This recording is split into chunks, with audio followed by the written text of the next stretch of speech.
Peggy 18. Hi, this is Todd Howard of Bethesda Game Studios, and we're here to show you a sneak peek at our latest game, Skyrim.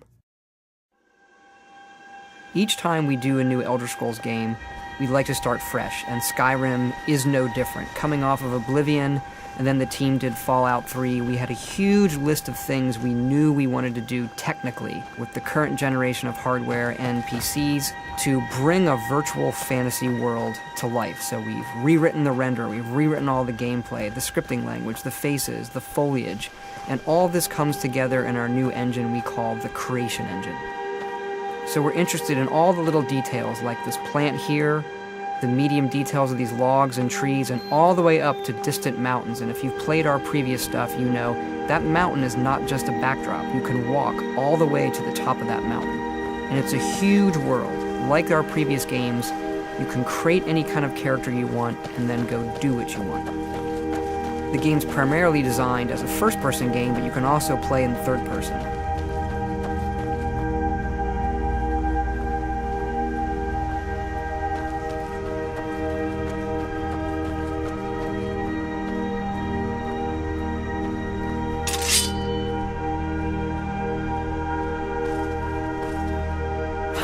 Our big motto for Skyrim is, you are who you play. So whatever you have in your hands, whatever you're using, you're going to get better at, and then you're going to level up. The right trigger does your right hand, and the left trigger does your left hand.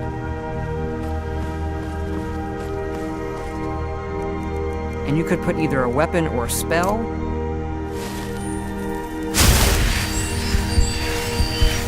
You can also dual-wield spells. What's really cool here is, if you put the same spell in both hands and pull both triggers, you can get a bigger, more powerful version of that spell. Up here we have standing stones. There are 13 of these throughout Skyrim's landscape, and they give you special abilities, but you can only have one of these active at a time.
This is your character menu.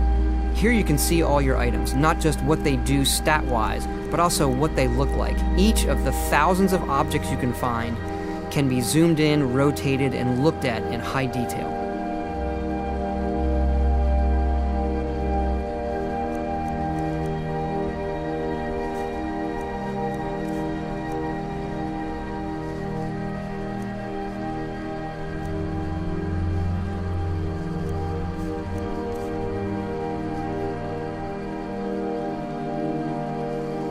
With the skills menu, you look to the heavens, and here you can see all of your skills, how they're progressing, and as your skills increase, you'll push yourself to leveling up. The higher the skill, the more it affects your level progress. And when you level up, you get to pick a perk. Each of these skills has its own perk tree. As you develop your character, it's like the game is drawing this custom constellation for who you are. Lastly, we have the map, and we're just going to pull the camera back here and show you how the level of detail system works in the game. We're just rendering the whole world.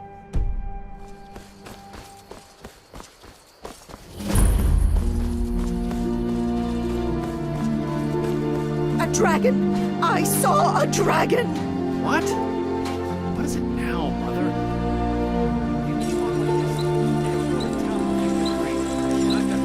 Ain't every day we get visitors in Riverwood. Gerda's family first settled here as woodcutters a few generations ago. She and Hod run the mill. I make a decent living sharpening axes and fixing the sawmill.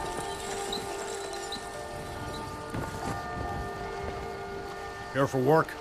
Get an axe. And bring me all the wood you can chop.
This mountain here is the tallest mountain in Skyrim. It's called the Throat of the World.